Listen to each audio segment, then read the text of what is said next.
morning, Seneca Community Church. It's great to be with you, even if it is remote. It's also great to have had my first shower in 10 days. I'm just kidding about that. I am feeling good. Thank you for your kind notes and your prayers. I'm blessed that my COVID experience, unlike others, has been fairly mild. Today we wrap up our series running the story of Jonah. In so many ways, we found that Jonah's story is often our story. And the truth of that is you can often run from God, but you can't outrun God. So we can run from him, but eventually there is a moment where we come face to face with God. And hopefully that takes place in this life and not in the next. And he gives us plenty of time and plenty of room for that. Because life is so much better when we run with him. Yet there are times when we run against him. This can be very subtle or very obvious. Now, God, as a good parent, doesn't give up on us. When we find ourselves running against him, he's not about paying us back, but about bringing us back. Understanding that in our minds almost does nothing when it hasn't made its way into our hearts. For those of you who haven't said yes to Jesus yet, you might be anticipating the tension of what you're discovering about him, wondering if you can actually hold it in your heart. Either way, we are running against God when we know about him, maybe a little bit more, but that knowledge seems to be exclusive or elusive at the heart level. We're not sure we can, in a sense, hold on to it in our souls. And this is really where we find Jonah as we end chapter 3 and get into chapter 4. You see, Jonah finds himself in the same place sometimes many of us find ourselves in, is that we dislike God's plan when it doesn't fit our plan. Disliking God's plan when it doesn't fit our plan. Jonah's plan was that the people of Nineveh would finally get paid back for all they had done. I mean, now who can blame them? All of us love it when a bully gets what's coming to them. We all love when the tables get turned on someone who has it coming to them. For many of us, that's sometimes our favorite scene in a movie where the bully, the bad guy, gets it. Just like in the Christmas story, we find ourselves feeling that way. When I tell you to come, you better come. What, are you gonna cry now? Come on, cry, baby, cry for me. Come on, cry.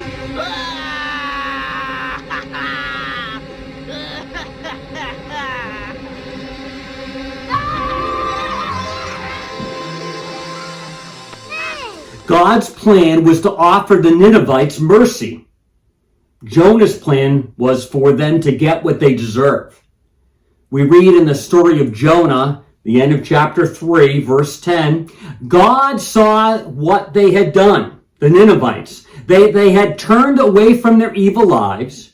He did change his mind about them. This is God. What he said he would do to them, he didn't do. Jonah was furious. He lost his temper. He yelled at God. God, I knew it. When I was back home, I knew this was going to happen.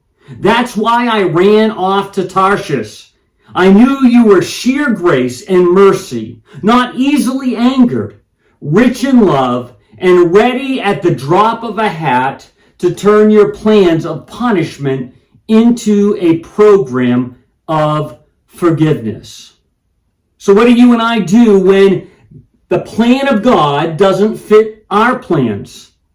What do we do when life doesn't unfold the way we expect it to?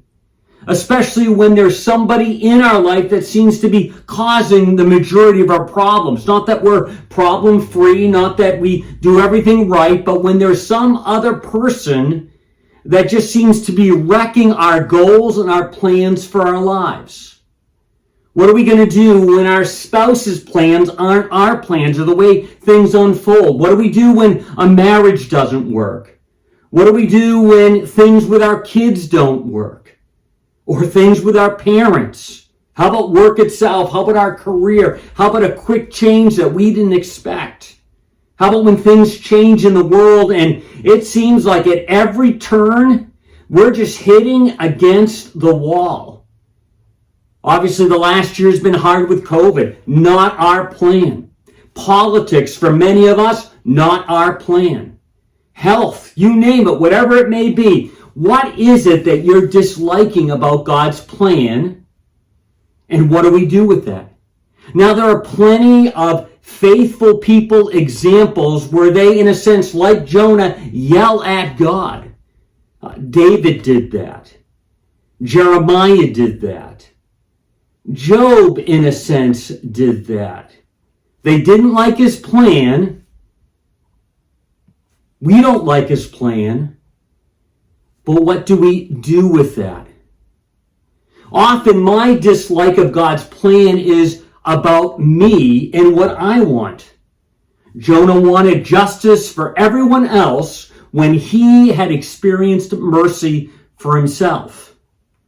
I want God's plan to make me feel good, even when it means someone else might miss out on the goodness of God. Now, when I think of that, I realize, wow, how self-centered is that? How self-centered it is for me to want justice for another person, but want grace for myself. Where somebody to get what they got coming to them, yet for me not to get what I've got coming from. I mean, there are times where I want gluten-filled bread, even when I know it will give Mariah, my daughter, a stomachache. Whoops, did I actually say that out loud? No, that's just too close to home. Let's go back to Jonah. We see that Jonah is offended by God's grace. Unbelievable. He's so self-centered, has his plan, and in some ways we could say his plan's justified, yet Jonah is offended by God practicing grace towards someone else. Jonah loves being given a second chance. The problem is he doesn't like God's plan of a second chance for somebody else, for the city of Nineveh. And because of that, he's running against God's plan. And when you and I run against God's plan, whether it's wanting to withhold grace or forgiveness from somebody else, whether it's just the way we see things should unfold and they're not unfolding that way, when we can't process through that, when we don't know what to do with it, we find a frustration that just takes over. Life is frustrating. Sometimes we try to compartmentalize it, but we find that frustration leaks out in other situations. We're irritated about God's plan for ourselves at work, then we come home and we're irritated with our spouse. That frustration overflows. We find ourselves easily coming off the handle because God's plan for us is not our plan, or God's plan for the world, or God's plan for whatever's going on isn't meeting our expectations. A lot of times then that frustration, when left unchecked, migrates, grows into just outright angry. We're angry. We're angry inside, and it is just eating us up inside. There seems to be no way to get away from that. And we'll see that with Jonah, that he's frustrated. He anticipates his plan isn't God's plan. It frustrates him to no end. It frustrates him so much that he goes in the opposite direction. It actually makes him angry. And then it causes him to just feel self-pity. Woe is me. All life is just terrible. And he just looks inward. We see in the beginning, there's a storm coming, and he's sound asleep at the boat, trying to sleep away his problems. Just kind of ignoring everything, saying the heck with everybody else. And he just goes down to that bottom of the boat in self-pity. When was the last time your rejection of God's plan made you frustrated, made you angry, filled you with self-pity? If you're not a Christ follower, you have a little more wiggle room. If you're a Christ follower, remember, Jesus was all about God's will, not his will. Jesus said in John 6:38, I came down from heaven to do what God wants, not what I want. Now again, aren't you glad that that's the case? When we don't come to terms with God's plan over our plans, we will be miserable. Frustration, anger, self-pity develops into something so much worse. I mean, Jonah screams, now I ask you, Lord, please kill me, for it's better for me to die than to live. All of that frustration, anger, self-pity turns into a heavy, heavy discouragement. And for many of us, and as Christ followers, we're not to live under the cloud of discouragement. But when we don't like God's plan, when we resist God's plan, discouragement can become the cloud we live under. Jonah goes to the extent of wanting to die. He has discouragement and suicidal thoughts. Now let me be clear about this. When a person gets to the place, for whatever reason, of wanting to hurt themselves, they need to reach out to somebody else. They need another voice to speak life into their life. They need God to use a person with, in a sense, skin on to speak into their life.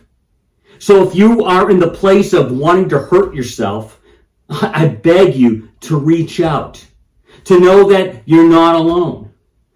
You can call 211 and get a direct call to Seneca County Suicide Prevention Coalition. They'd like you to know they're not alone. You can text 741741. You can reach out to someone at church. But I'm telling you, if you have those feelings, you need to reach out to someone.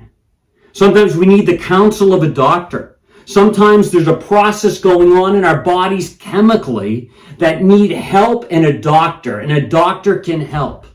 So don't miss that you're not alone. Talk with someone. Reach out. Now in Jonah's case, it was a little different. In Jonah's case, he was so angry that things weren't going his way that he just didn't want to engage in God's plan. Jonah, in a sense, was having a pity party, angry, discouraged, depressed, all of those things going on, but it was because he wanted things his way, not God's way. And sometimes those differences can be a little muddy, but in his case it was obvious. But yet in many of our cases, we can see where our life is out of alignment with God's plan.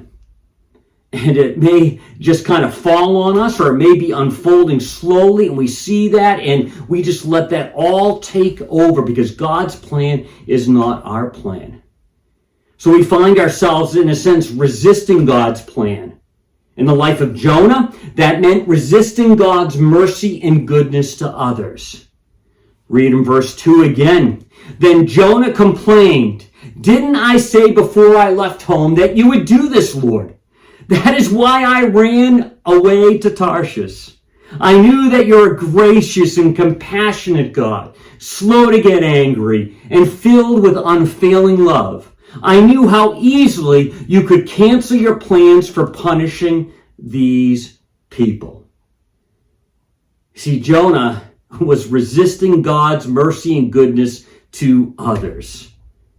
He had experienced himself. He was good with that. He was okay with that. He was thankful he got delivered from the big fish, and it goes on and on and on. But he didn't want to see others delivered from their actions. He didn't want to see others have a second chance. Jonah is so committed to his own comfort. And his own comfort is to watch the people of Nineveh get it. Later on, we're going to see his own comfort is to be sitting underneath a nice leafy bush when it's hot outside. He took comfort and was committed to the destruction of Nineveh. That's why he found a boat going in the other direction, the opposite direction. Sometimes we have to stop and ask ourselves, what boat are we sailing on? What cruise line are we on? Is it the cruise line of comfort for ourselves, what makes us feel good, what we enjoy? Or are we willing to slow down and say, even if it costs me my will, my plan, I want other people to experience God's mercy, even if it's uncomfortable, even if it's inconvenient, even if it costs me, I'm willing to be uncomfortable for the sake of somebody else to experience grace. I'm willing to sacrifice. That's why many of you sacrifice with generosity towards the church, towards our difference maker partners. You're willing to take a less comfortable role in life so that somebody else might experience grace and mercy. You know, Jonah thought that he could ignore God's direction. He thought he could kind of go the other way and everything would be okay for at least for himself. And he finds out that's not the case. We need to often ask ourselves where we are ignoring God's direction in our life. Whether we're doing it just to be comfortable, to feel comfortable, to not put ourselves out. You see, you got to remember, and we talked about this earlier, that Jonah, it wasn't about belief, it was about behavior. And for many of us who have said yes to Christ, that's really where we're at now. It's not about belief anymore. It is about behavior. When we say yes to Jesus, it's not about our plan. It's about seeing somebody else experience mercy and goodness even at our expense. After all, that is what Jesus did. Where we are experiencing grace at his expense. And often you and I need to project grace and mercy to somebody else at our expense.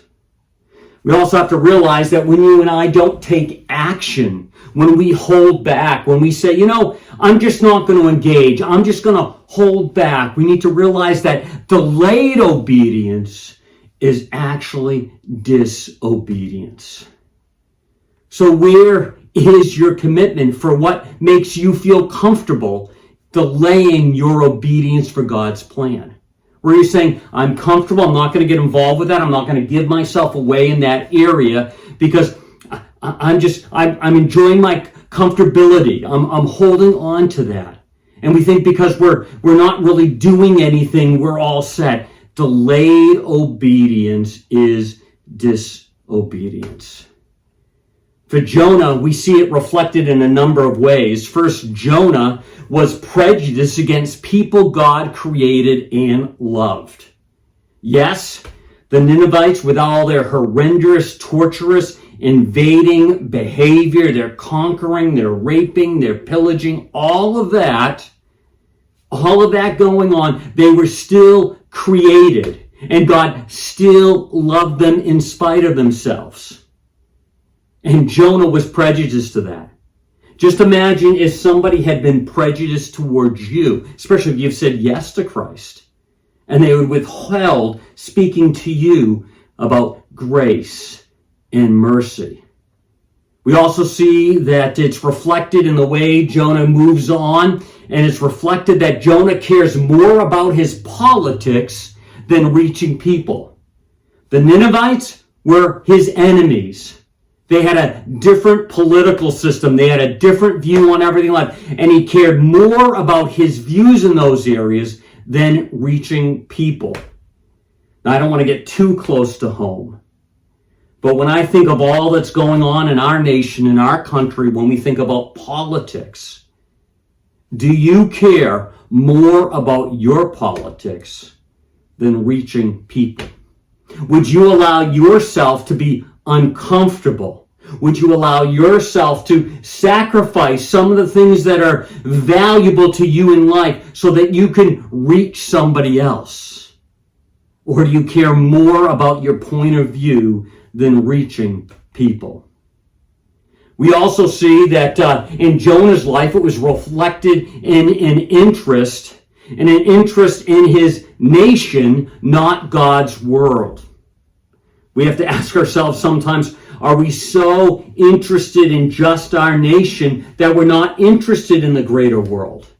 Again, what are we willing to sacrifice? How are we willing to be generous for other people around the world at our borders so that they can hear about the love and mercy and grace of God?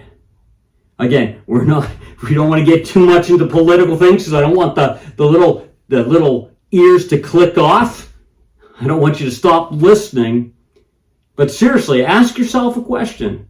What would you be willing to give up for the greater world, even if it meant there was less, in a sense, in your world? Now, when Jonah realizes that he can't resist God's plan of mercy and goodness to others, he realizes reluctantly that he needs to fulfill his mission, but he does that with a bad attitude.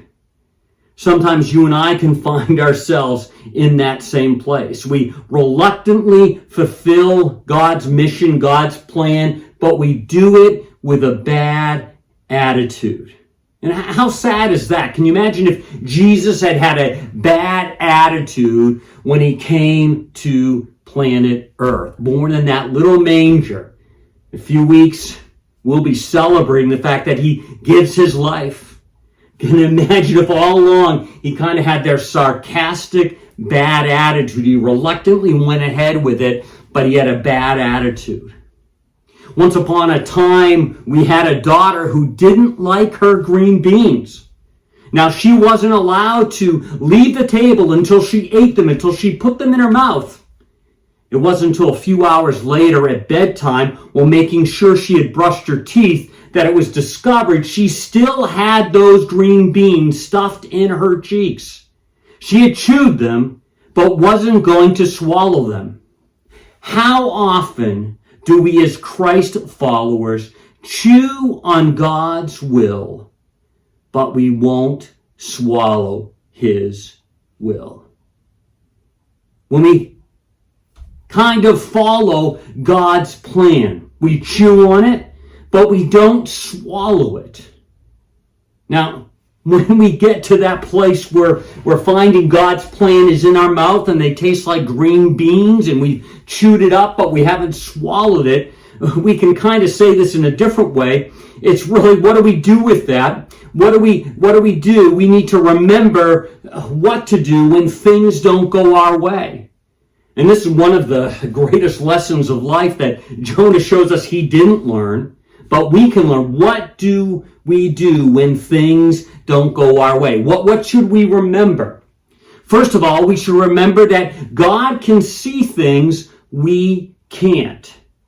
Verse 4, but the Lord replied, Is it right for you to be angry? But Jonah just left. He went out of the city to the east and sat down in a sulk. He put together a makeshift shelter of leafy branches and sat there in the shade to see what would happen to the city. So, what does Jonah do? Jonah pulls back and he is going to react a certain way to the fact that things aren't going his way. But you and I need to remember that God sees things in a completely different way.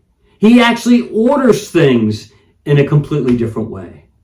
We need to remember that God orders the big and small things to direct us, to direct me. Quick recap of what we've seen in Jonah's life is that there are big things and small things. It starts off with there being a great wind. The wind starts kicking up. Then there's a great storm. And then there's this moment in time where Jonah gets the short straw, the short stick. They're casting lots. Also, there's this great moment where there's lots of fear that's overcome the other sailors. Then we see this big moment where there's a great fish then there's a second chance, then there's a great city, then there's a large growing plant, a little worm, and a scorching wind. What I'm trying to pull out, there are big things and small things that are going on in Jonah's life.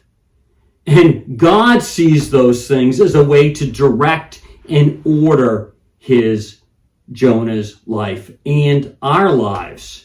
And sometimes we just don't see that. We see them as inconveniences, huge, small. They see them as upsetting the apple cart of our lives. We see them wrecking everything, yet God uses them to direct us. Challenge you to slow down and just think about some of the big things and small things that you've even experienced over the last 6 months. Rather than just resisting them, rather than saying, what is going on? What about asking yourself, how is God using these things to direct my life? In Jonah's life, these items were in a sense assigned to him. They were designed for him to shape his heart, to see if he would be responsive to them. And many of the big things and small things in life are designed to direct you and me. It's not a coincidence. It's not by chance. Even some of the hardest things, God is desiring to use them to direct us and shape us. What's your response going to be? God said to Jonah, is it right for you to be angry about the plan? It is, he said. I am so angry, I wish I were dead. He can't take it. The plant had given him some shade as he was waiting to see Nineveh get wiped out. And he became so satisfied with the shade that tree gave him that he just can't take it that the plant is gone. And he's angry about that, but not angry or upset about the possibility of lives being lost in Nineveh, about lives not having a potential to turn from their ways and to have a relationship with God that would usher them into this moment, into eternity, a relationship that lasts. You see, Jonah just couldn't see it. I actually don't think he wanted to see it. And if I'm genuine, there are times in my life where I don't want to see it. Where I don't want to see why whatever's unfolding in my life is actually a part of God's assignment for me to shape me and direct me. I don't want to see it. I don't want to hear it. But the reality is you and I have to ask ourselves what large and small things is God using to not get you and I back, not to pay us back, but to bring us back. If all the big and small details of life won't get you back, won't cause you to stop and think about that, maybe this last area will. You see, you and I need to remember when our plan isn't God's plan, we need to remember that we need to focus on what will last. You see, your story is a part of a bigger story. Your story touches other people's story. The story of Jonah wasn't about him. It was about a city of 120,000 people. God's plan isn't just about you. It's just not about me. God explains it this way to Jonah. God said, "What's this? How is it that you can change your feelings from pleasure to anger overnight about the mere shade tree that you did nothing to get? You neither planted it nor watered it. It grew up one night and died the next." You see, Jonah put more concern on his comfort than the lives of a city. The lives of those cities are actually 3 times more the population of all of Seneca County. Unbelievable. And God's final words to Jonah are these: So, why can't I likewise change what I feel about Nineveh from anger to pleasure? This big city of more than 120,000 childlike people. Some people think that childlike people means that there were 120,000 kids in this city. Some people think that the 120,000 demonstrates that these people just didn't know right from wrong. We earlier on in our series talked about Jesus having compassion for people that were living lives without a shepherd. So 120,000, maybe children, maybe people that just didn't know the right from wrong, that were people without a shepherd. So this big city, more than 120,000 childlike people who don't yet know right from wrong, to say nothing of all the innocent animals. So, do we care about what lasts? Is our plan short-lived, not with the long view in mind, eternity in view? Do we care most about eternity? People's relationships with God is what lasts. And people need to have their eyes opened to God's grace and God's mercy and God's love. This is going to sting a little bit, but what are the short things that you and I hold on to? The things that really don't matter. That the things that aren't going to matter a week from now, a month from now, 6 months from now, maybe even 3 years from now, but we hold on to them instead of moving in the direction of what lasts.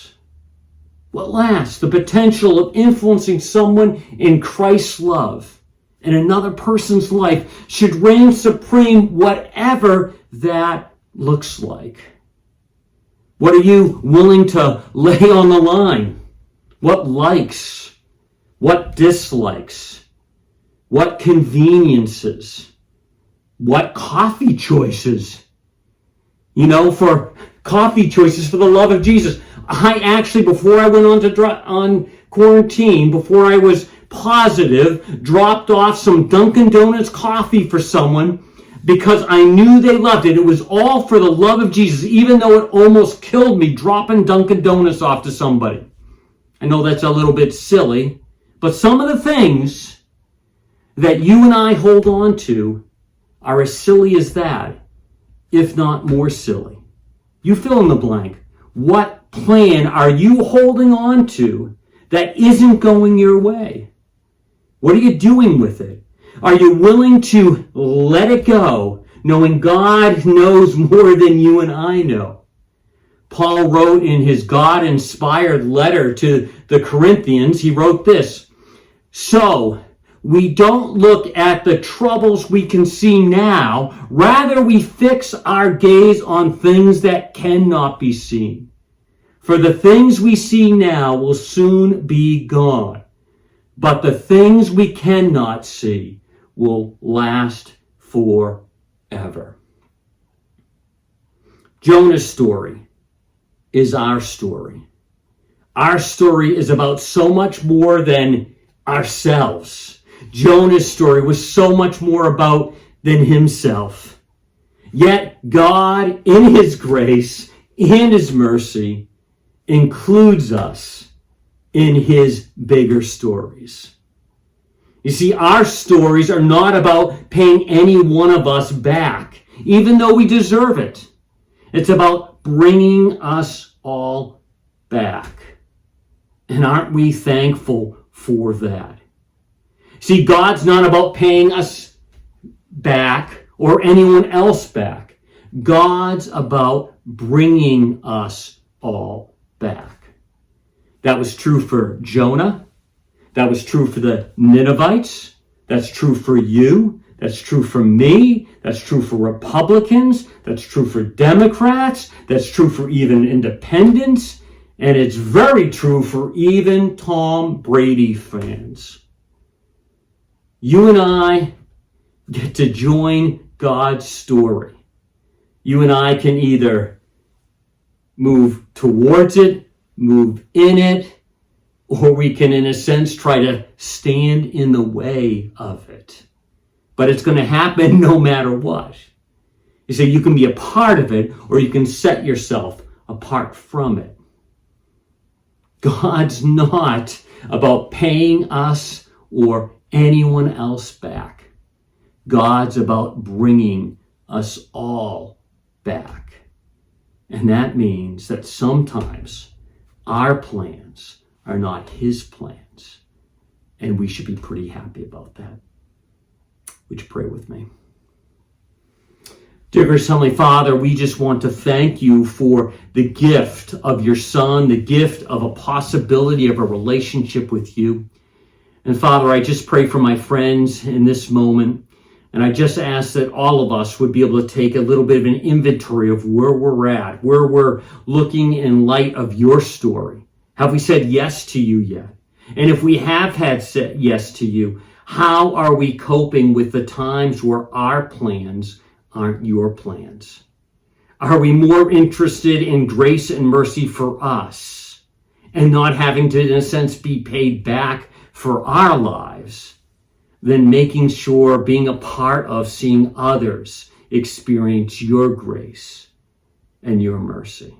Oh Lord, we are so thankful that you're not about paying us back or anybody else back. You're all about bringing us back. May we be a part of that plan, we ask. In Jesus' wonderful name, amen. I want to thank you for your continued generosity and your sacrificial gifts and tithes and offerings. If you've never given online, I would love you to be able to do that, especially in days like this, or place an offering in the mail and help us out. These are a little bit harder times when people aren't actually coming to church. So if you could help us out with that, that'd be fantastic. We just want to thank you for the difference your generous and sacrificial gifts make in people's lives. And again, you can do that online, easy, safe, and secure. Mail right to the church. And obviously when we're open, there's the offering boxes available. We'd also love to hear from you, so you can send us an email. You can go to our website and you can fill out a Connect card, an electronic one, and we'd love to hear about what's going on in your life. Also, regarding next Sunday, please know that we'll let you know what's going to happen regarding personal services. But next week, we do start a new series that will lead us into the Easter season. It's entitled All In, Where to Look Before You Leap. Enjoy the rest of your Sunday, and we certainly will be in touch.